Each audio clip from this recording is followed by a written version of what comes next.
on an all-new Dr. Phil. At night, you bind your hands and feet. What is your fear? That I might hurt somebody. Her OCD. If I were to touch your arm, can you sanitize your hands first? Has taken over her life. Can you kind of hold my arm up? I don't want to touch you. You have 4 pins and 4 hand sanitizers. I just feel more comfortable if things are enforced. If I took one of each away, I'd have to leave the stage. Let's do it. Have a good show, everybody. Here we go. This is a safe place to talk about hard things. Stand by, Dr. Phil. I try to be an emotional compass and point you in the right direction. In 5, 4. I am not giving up on you. Go, Dr. Phil.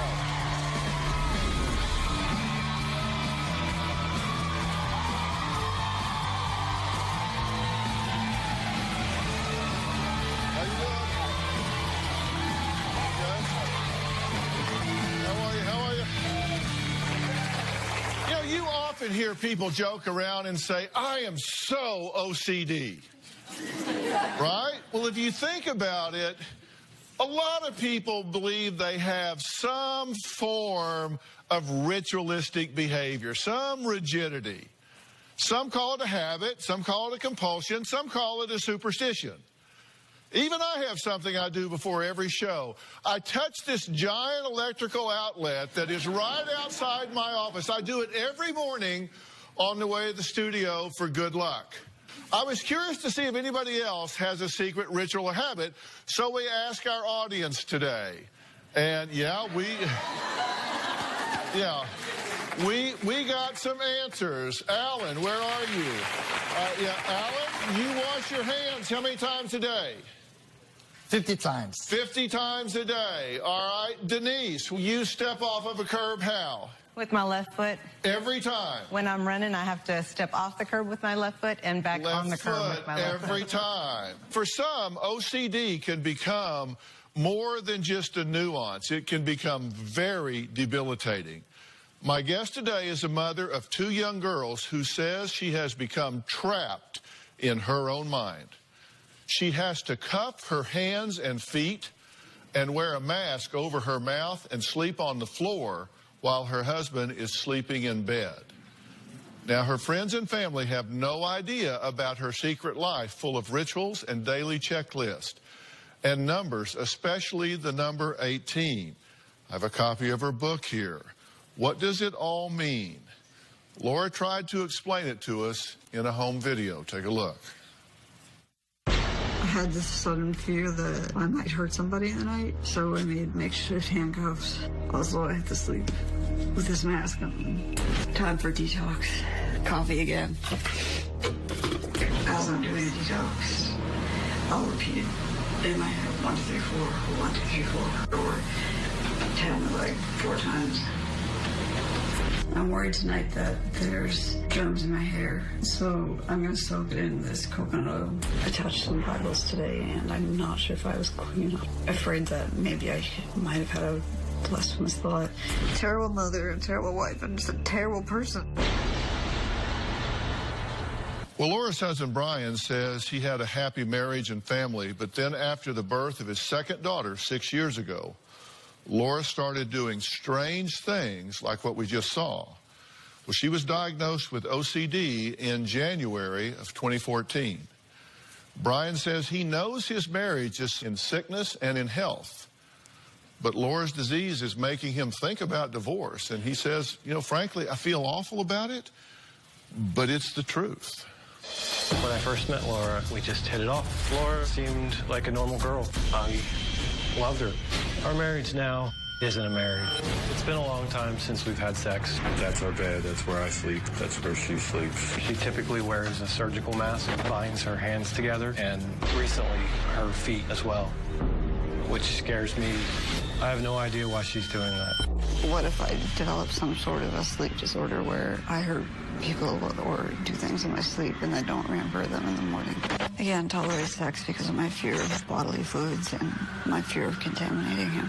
We can't even hold hands at this point. Whenever I have intrusive thoughts about sex or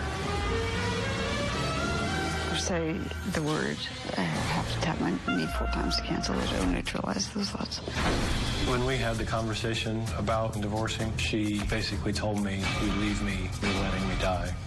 When you say for better or for worse, you don't usually think about the worst.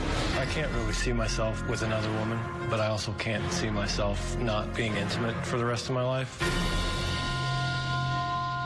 Laura was determined to travel to Los Angeles to meet me and get help, not only for herself, but for her family. She made it here, but in order for us to interview Laura, she had a list of requirements. Take a look. In order to be able to talk to you guys today, I had to make several requests. I asked to make sure everyone took off their watches and that there were no clocks in the room. I had to have pen and paper beside me, so if I needed to write number 4 or 18, that I could. I requested a white mug because I only drink from white mugs, and I requested the water in glass bottles as well. If I don't have these things, I can't function. I have a huge fear of people laughing at me, thinking I'm crazy. I'm pretty self-conscious about my disorder. Well, Laura got what she needed, and we sat down to do the interview, but it seemed like her OCD did most of the talking. I struggled with these issues for a long time before I was officially diagnosed. I just sprayed my hands because I've been touching things around here, and I get worried about picking up the germs. My life before OCD was a lot different. I was very successful. I was pretty social, confident, good self-esteem, funny, laid back. But since the OCD, that's kind of all gone away. I need a drink. I need someone to open it. I'm looking for this measuring spoon because I drink the water in 4-ounce increments. I just measure the water, like...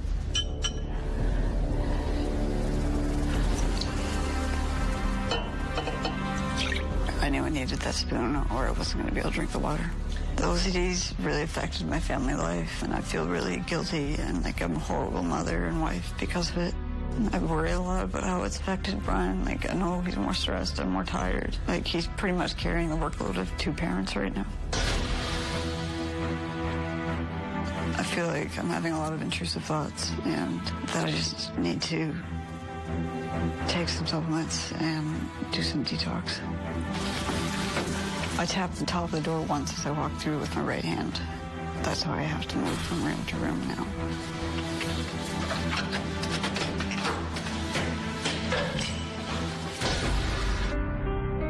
When I left the bathroom, I had to tap each 4 corners of the light switch near the door.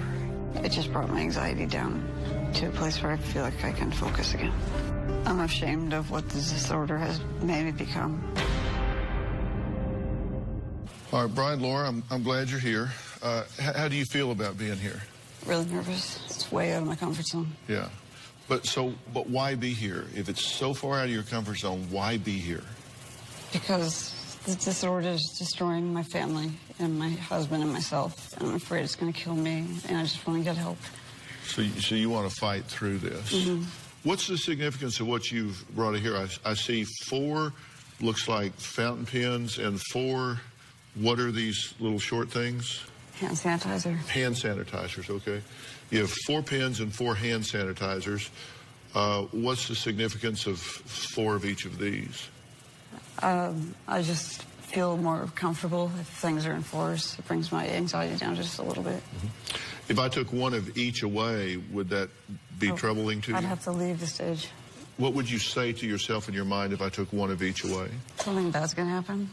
Is there a significance in the number 4 for you? It's easy divisible. I can multiply easy. I can do 4 times 2 for like a cup of water, for example. And are you okay with me asking you these questions? I'll have to tap when you do it. Okay, well, that's okay. Yeah, but fine. Other than that, you're okay with me asking you? Okay, how many fingers do you have on your hand? 4 plus 1. Why do you answer 4 plus 1 instead of 5?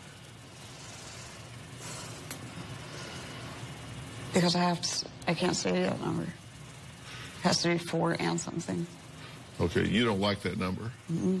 I noticed that at night you bind your hands and feet. You do that because you fear you might do something in the night. What is your fear that you might do? That I might hurt somebody. Have you played out what that something might be? Hurting my kids or my husband mostly. In a conscious waking state, you don't have any resentment, bitterness, anger, any desire to hurt either your husband or your children. I wouldn't hurt anybody. Well, coming up, Laura has a list of 91 fears and rituals. We're going to find out why her list even includes a fear of pregnant women. We'll be right back.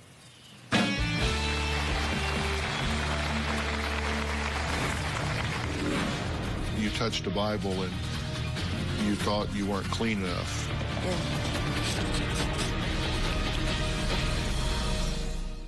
Tomorrow on an all-new Dr. Phil, a disturbed child. Bleeder is the robot that lives on his head. Ryland says Bleeder has told him to kill his entire family.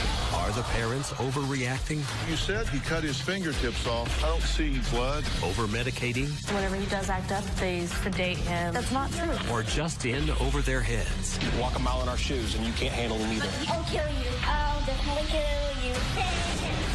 That's tomorrow. Laura has a lot of sensitivities to sound. Right now what I'm doing is writing the numbers because the sounds in this room are really bothering me. When I eat potato chips, I go in another room because I know she's going to be bothered by it. When the cat meows, it just drives her up the wall.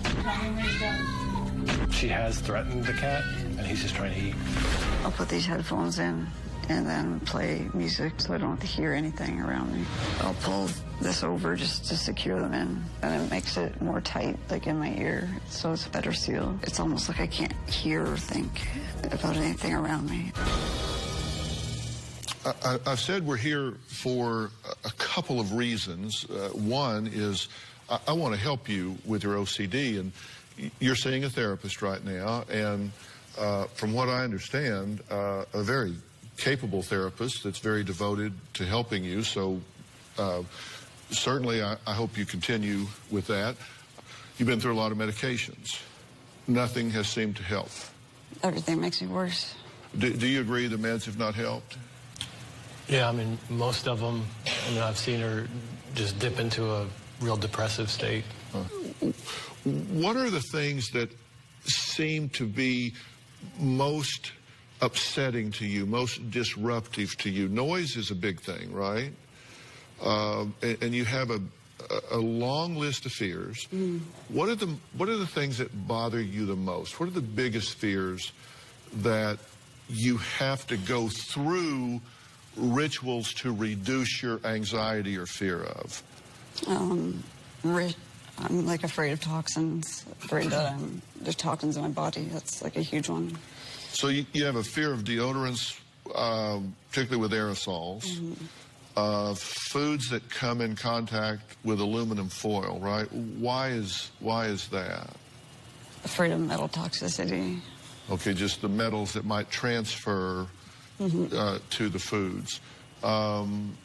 Aerosol sprays, chemically scented candles, air fresheners, dryer sheets, non-natural soaps, fresh painted rooms, herbicides, pesticides, so a lot of chemicals, right? Yeah.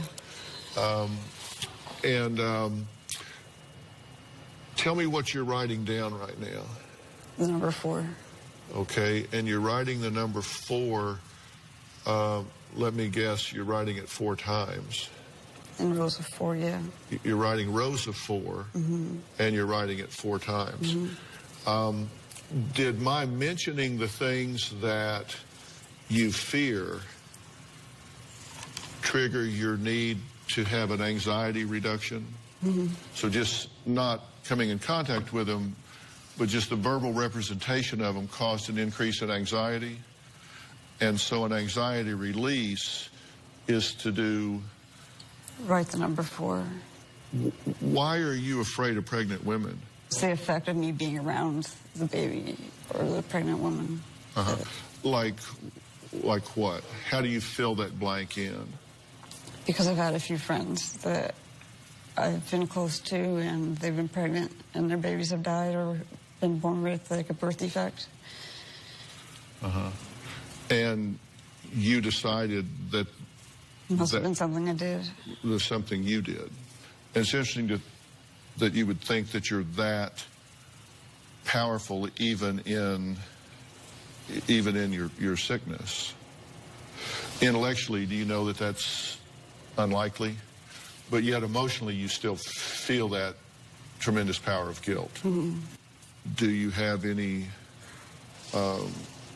intrusive thoughts that really scare you? You said, for example, you touched a Bible and you thought you weren't clean enough.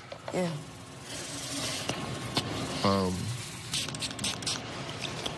You know, that's holding yourself to a pretty high standard, right? The suggestion of not being clean enough is the first time you've picked up the hand sanitizer to clean your hands. Do you find yourself highly suggestible?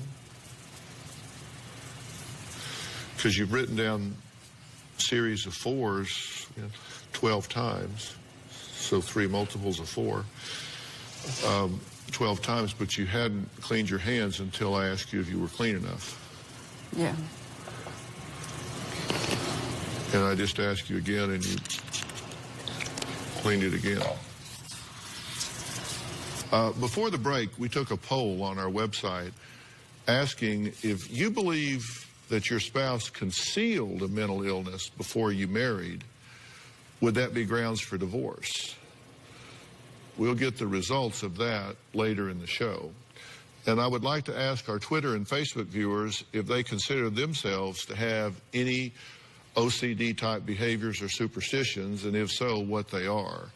You can tell us by using hashtag dr.phil, hashtag married to OCD. Coming up, Laura says she does 4 coffee detoxes a day. She's going to tell us about those and if they work, if they reduce the anxiety and tension when we come back.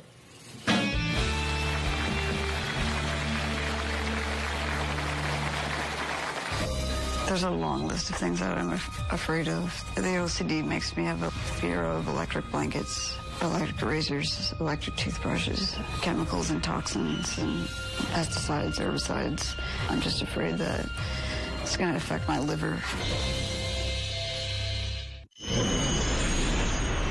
Laura has several detoxing rituals she goes through. One of them is a coffee enema. She averages probably about 3 times a day. She has to do it, otherwise her anxiety level goes through the roof. Time for detox. Coffee again. I know the coffee detox probably isn't good for me. It's torture for me every day, and it takes up a lot of my time.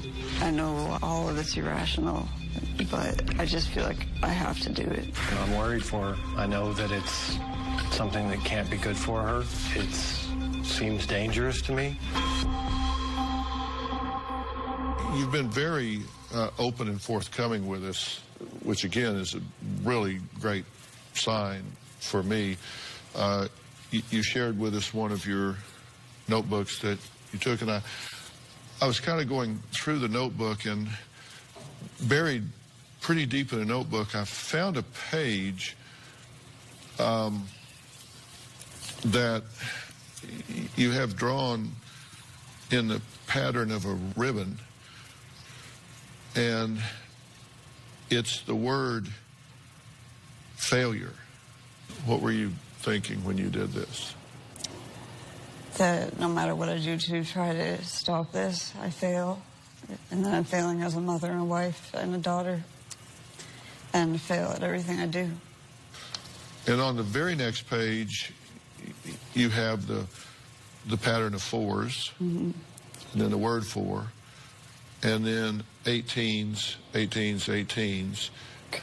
And when you perform this ritual, does it help you? You get a reduction of anxiety? I mean, it doesn't take the anxiety down that much. Maybe 10% or so. maybe.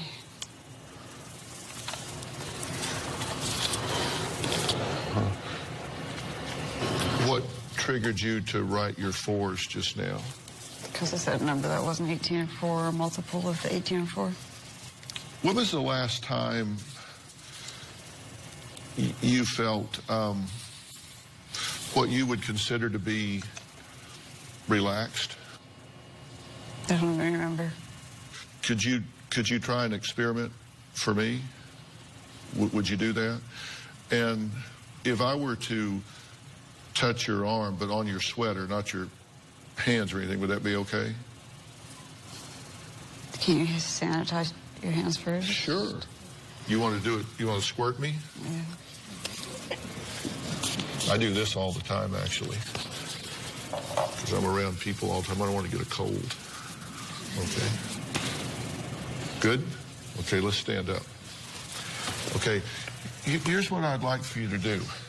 I want you to put your arms out straight like this. Stand in front of me a little bit.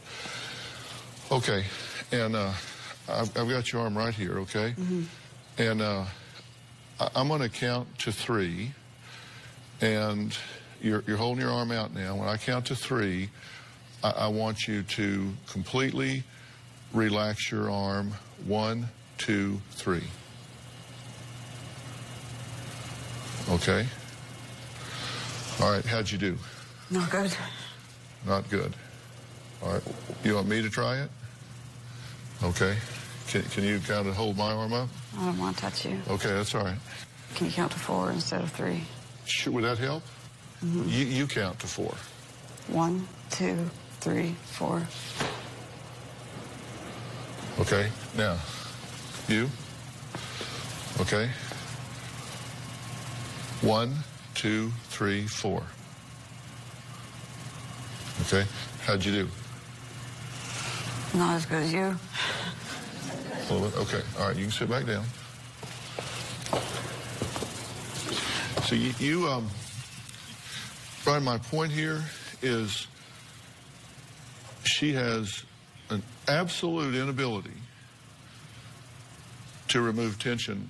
And how long has it been since you've taken a deep breath? I don't remember that either. I'm going to ask you to breathe in to the count of 4. I'm going to ask you to breathe out to the count of 4. Here's how we're going to do it. Watch me.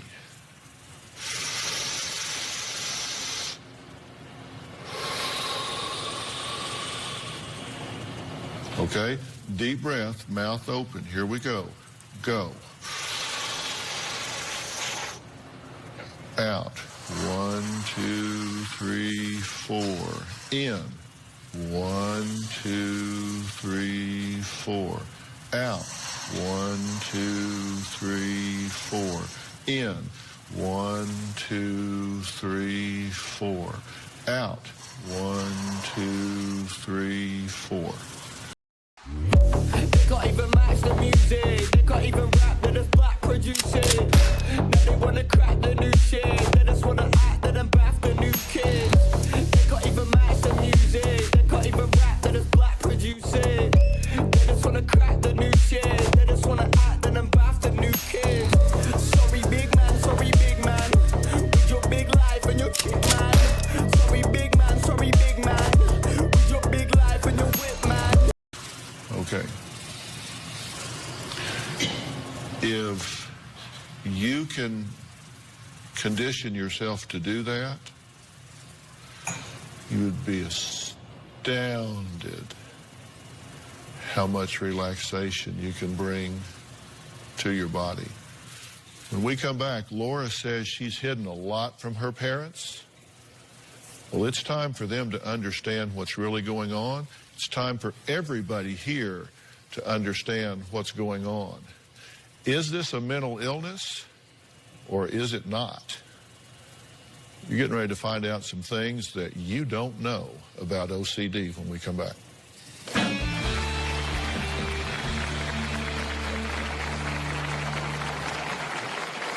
I've tried to reach out to my parents to explain my OCD, but I get scared, so I hold back a lot. If they're at my house, I have to wait till they go to bed to be able to do the compulsions. Our parents say, well, why don't you just stop doing it? It's not going to help to just say, just snap out of it. Wednesday on an all-new Dr. Phil. Your son, left to his own devices, will be dead inside a week. Nick Gordon. I miss Chrissy and Whitney so much. I want them back. The exclusive interview. I hate Bobby Brown. You've been drinking a lot, though, right? That turns... Get to the point. I'm getting frustrated. ...into an intervention. I want you to go straight to rehab. I'm done with the interview. I'm done. I'm done. That's Wednesday.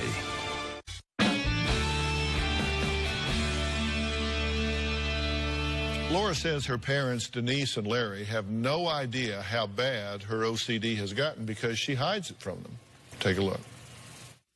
I noticed that Laura lost a lot of weight after the birth of her second child. She was just skin and bones. It was just dreadful. I knew for sure that she had an eating disorder. I asked Brian if he could keep in touch with us because we had no idea what was going on. It's a little bit awkward to talk about Laura's health. Laura becomes anxious if I ask her too many questions. I feel that Laura's marriage is intact. They seem like they're in love with each other and that they care a great deal for each other. I'm selective about what I say to Laura and what I say to Brian because I don't want it to ever seem like I'm trying to dig for information. We're just concerned parents. We want to know what's going on. Okay. Thank you for being here and joining us. This is much more advanced than I think you have been aware of. Would that be an accurate statement? We heard things today that I couldn't have dreamed that was happening. Tell me what your thoughts, feelings, and reactions are to where we are at this point. I'm just so sorry. I feel I've missed the boat. I'm very proud of your strength to get here. I also feel kind of sad that you weren't able to share that with us so we could be more of a part of your life. I just don't want to hurt you guys, so I try to not talk about it a lot. I don't want you guys worrying, so I try not to make you worry. But you fear judgment from them. I feel judgment from about everybody. Do you guys think you have a fair and clear understanding about OCD? I feel a lot of confusion. What is really wrong with my daughter, and how can I help her? I want to give you at least a definition of it, and then we're going to take a break, and I want to come back and explain more about it. But it's characterized by obsessive, and that's persistent and intrusive thoughts. And people don't often think about this, but obsessive refers to thought and compulsive refers to behavior. So obsessive, persistent, and intrusive thoughts and compulsive, repetitive behaviors. And these are time-consuming. And diagnostically say at least an hour a day, and certainly I've heard it's like all day, every day. They're time-consuming, or they cause significant distress and impairment, and that certainly is the case here. They may involve dysfunctional beliefs, and they're talking about an inflated sense of responsibility. Like, for example, she's afraid about pregnant women because some have lost their babies, and she has an inflated sense of responsibility that it was like her fault. Overestimating threat. She feels like she may wake up in the middle of the night and hurt someone, so she binds herself. Overestimating threat. Overestimating threat of foods and germs and even going outside or touching certain things. Perfectionism, intolerance, and overimportance of thoughts, that if she thinks something bad that it could happen. I mean, all of those things. So you would say you're kind of all over that definition, wouldn't you? Mm-hmm. You're just kind of all over that. Now, there are some other things that go along with that, and these things don't often happen in isolation. The question is, where does this come from, right? Is this something she can just gut up and walk through, or does it come from somewhere else? Next, Brian wonders if Laura's health would be better if he just wasn't around. And he also wonders if his children would be better if they weren't exposed to someone with this disorder, and if she would be better if she didn't have children to contend with. So the question is, in order for her to get better, should he take the children and be gone?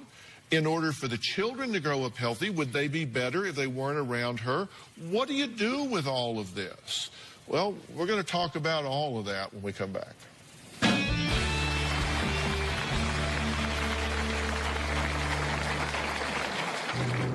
I'm 5'4.5". I'm probably between 85 and 90 pounds. My oldest daughter said that I was skinny and how cool it was. I'm worried that she'll think that being skinny is something that you should strive for. They're obviously seeing her anxiety. I'm worried that they're starting to mimic that because it hangs over the house. I try to do everything I can to be a good mom because I just love them. Tomorrow on an all-new Dr. Phil, a disturbed 7-year-old. I'll definitely kill you. And 2 distraught parents. You have no doubt that your son is going to kill someone in your family. No. That's tomorrow. Part of why we've hit rock bottom is because I've lost hope. We've taken these vows of sickness and health, and I want to stick with her, but it's difficult when there basically is no marriage. I'm afraid he's going to leave me, which increases my compulsions. But because of the OCD, I feel like I have to do more compulsions, and maybe I can save it. Considering that I would possibly have to divorce Laura makes me feel terrible. I just want to know if my marriage can be saved. Well, I don't want to bury the lead because I want to tell you the answer to that question is yes. And I have to tell you that there's a lot that we don't know about OCD, and there's debate about whether we should refer to this as a mental illness or a brain disorder, actually, and there are features of both. I want to introduce a colleague of mine. This is Dr. Charles Sophie. Dr. Sophie is a eminent psychiatrist. He is well-versed in brain function, brain chemistry, and the role of neurology and neurotransmitters, particularly with regard to this kind of disorder. Dr. Sophie, would you come up for a minute here, if you would?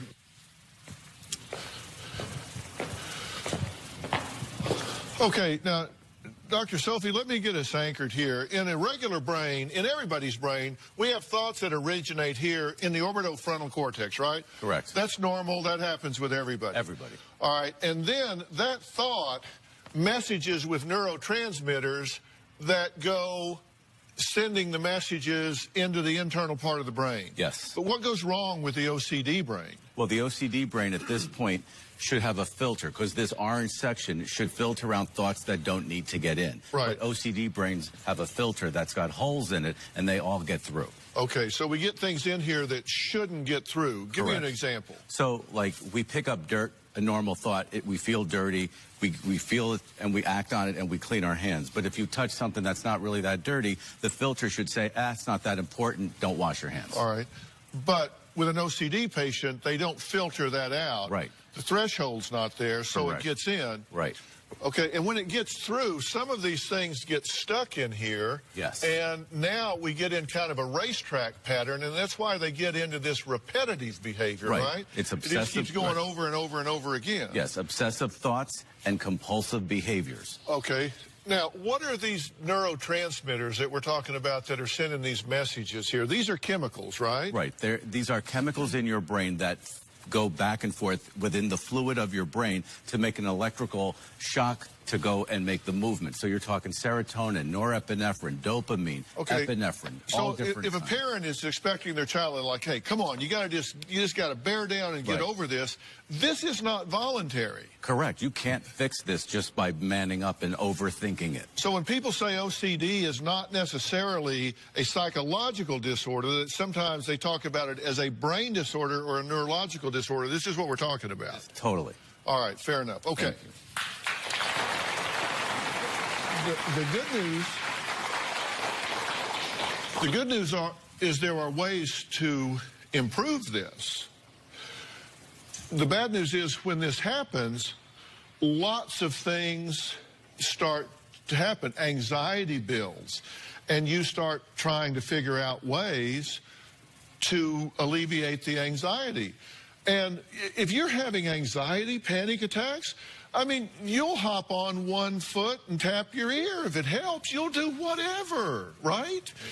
And there are a very specialized group of medications, SSRIs, that properly used can help this, correct? Talk about that a little absolutely. Because as Dr. Phil said, the chemicals that are not stopping and flowing is serotonin. In other parts of the brain, there's other chemicals, but serotonin is your key chemical that's not flowing right. And so the medications prevent the serotonin from going places it shouldn't and makes it go where it should and stay longer where it should.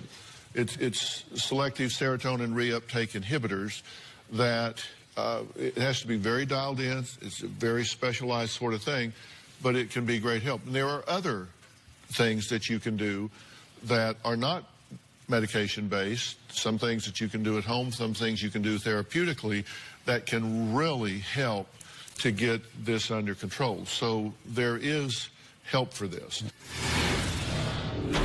I love that you're supportive. You need to take your house back. And you don't need to live like this anymore either.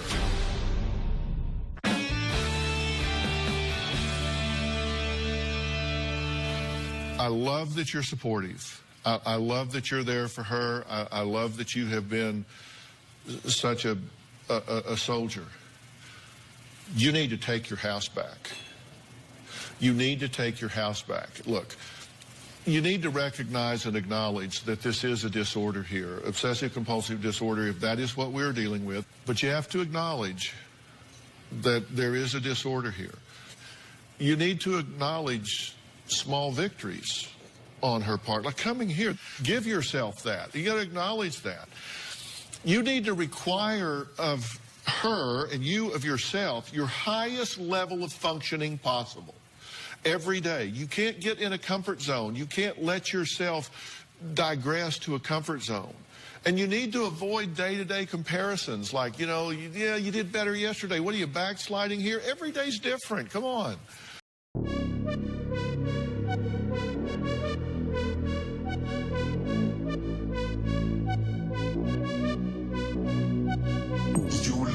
International.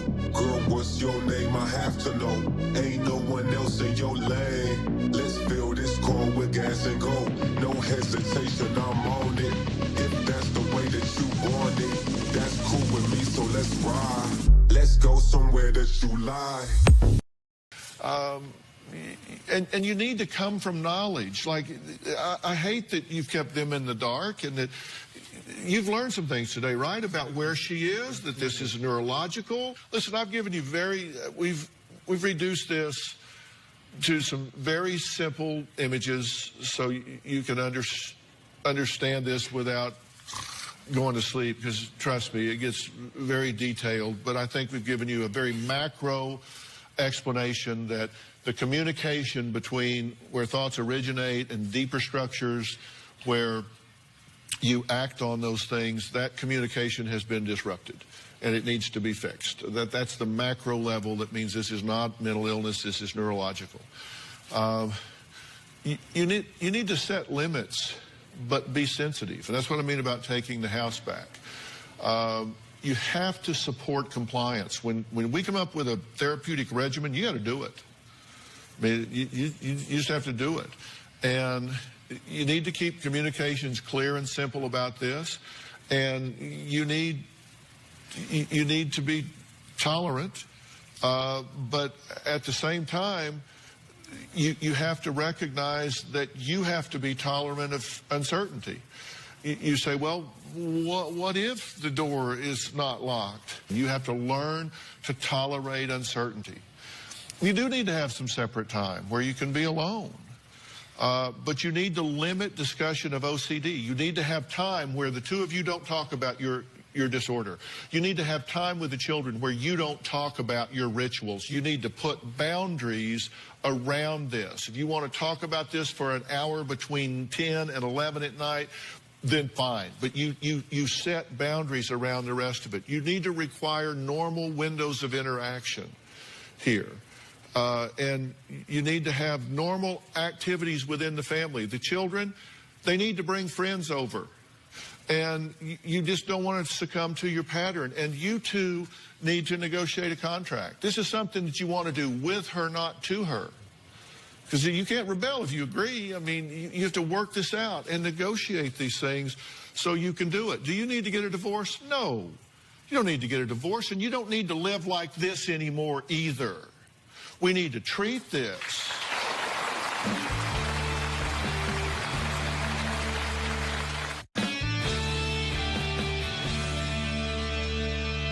Is this bothering you? A little bit. I believe that even through all of the distortion, I have this strong belief that people know the truth when they hear it. Look at me. Am I telling you the truth?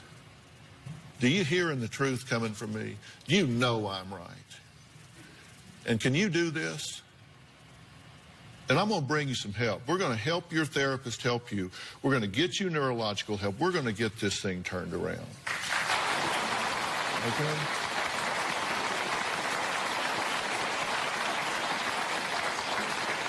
And these folks love you. They understand it. They're going to come from a place of knowledge and understanding. And you won the husband lottery with this guy right here. You won the husband lottery.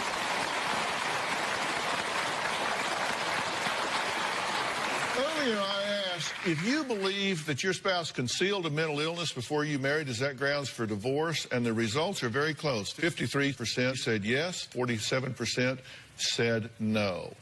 It was just an interesting question that we had. She did not deceive here. She did not hide a mental illness. It was just a question that came up because of a lot of letters that we had. How do you feel about what I'm saying to you? I'm nervous, but I trust you. Do you trust you to work through this? Can we do this together? If we put a team around you, can we do this? We have the right team, yeah. Isn't it time? It's time. Can we do this? All right. Okay.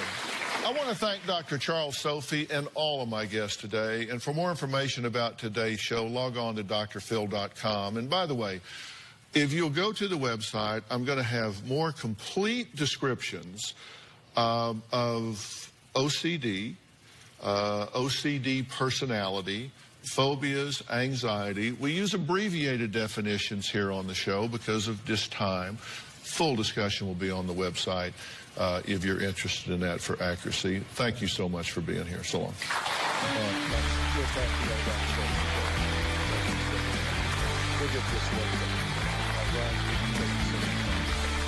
Thanks, guys.